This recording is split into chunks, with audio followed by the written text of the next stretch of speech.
Сайн байцгаана уу? 5-minute Chinese буюу 5分钟汉语的 тавтай морил. За өнөөдрийн үзэх текстийнхаа агуулгыг харцгаая. 10年前10жилийн өмнө使用信用卡消费还是少数人的行为гэж байна.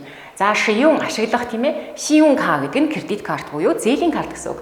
Тэгэхээр зээлийн карт ашиглан за төлбөр тооцоо хийх нь бол цөөн хүмүүсийн гаргадаг үйлдэл байсан. Oops. За 不在这。然而，今天刷卡消费已经是平民的行为了。харин今天өдгөө刷卡за энэ刷卡гэдэг нь болохоор карт уншуулгыг ингэж хэлдэг.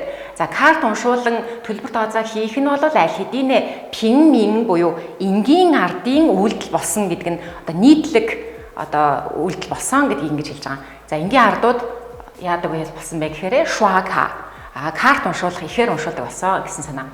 据统计, за энэ 据统计гэдэг нь ер нь бол тогтсон хэллэг. Статистикээс харахад到2011年底, за 2011 оны төгсгөл гэхэд бол 中国信用卡累计发卡量为 2.85 亿张гэж байна.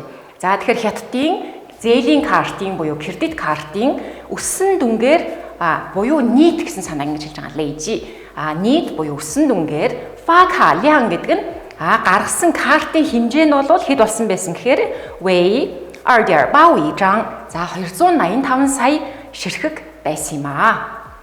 За дараагийн слайд харъя. Энэ нь ямар байсан бэ гэхээр 比上年同一时期增长 24.3%. За энэ нь болохоор өмнөх оны мөн үетэй харьцуулахад өссөн өссөн 24.3% өссөн байсан.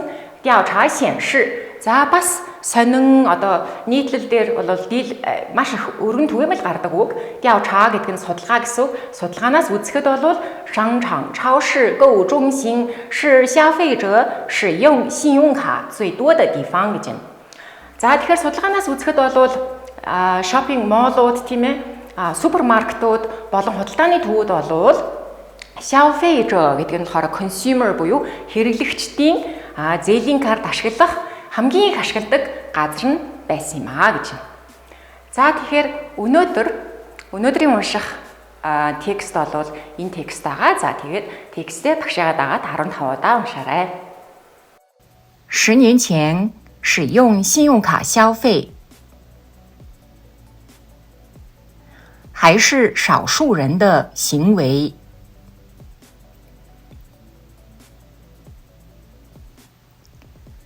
然而今天刷卡消费已经是平民的行为了。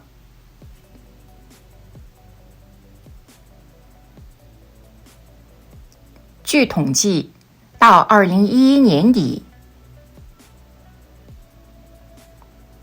中国信用卡累计发卡量为 2.85 亿张。比上年同一时期增长 24.3%。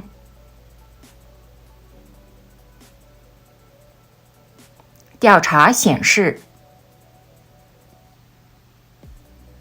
商场、超市、购物中心是消费者使用信用卡最多的地方。